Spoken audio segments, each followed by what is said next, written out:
Hi friends, welcome to my channel. இப்போ தான் நீங்கள் என்னோடய சேனல் ஃபஸ்ட் டைம் பார்க்குறீங்க அப்படின்னா மறக்காமல் சப்ஸ்கிரைப் பண்ணிவிட்டு பாருங்கள் ஃப்ரெண்ட்ஸ்.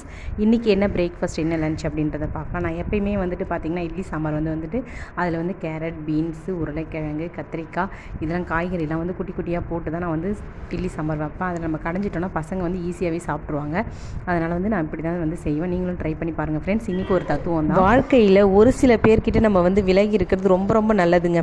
யார்கிட்டலாம் நம்ம விலகி இருக்கணும் அப்படின்னு பார்த்தீங்கன்னா, ஏமாற்றுறவங்க, நம்மளை ஏமாத்துறவங்க, மதிக்காதவங்க, நம்மளை விமர்சனம் செய்கிறவங்க, நம்மளை உபயோகித்து சில காரியங்கள் பண்ணுறவங்க, நம்மளை நம்பிக்கை துரோகம் பண்ணுறவங்க, இவங்கக்கிட்ட இருந்தாலும் நம்ம விலகி இருக்கிறது ரொம்ப ரொம்பவே நம்மளோட வாழ்க்கைக்கு நல்லதுங்க.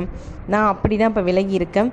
நீங்கள் யாராவது அது மாதிரி இருந்தீங்க அப்படின்னா மறக்காமல் கமெண்ட் பாக்ஸில் கமெண்ட் பண்ணிவிடுங்க. இந்த வீடியோ பிடிச்சிருக்குன்னா லைக் பண்ணுங்கள், ஷேர் பண்ணுங்கள், மறக்காமல் சப்ஸ்கிரைப் பண்ணிக்கோங்க.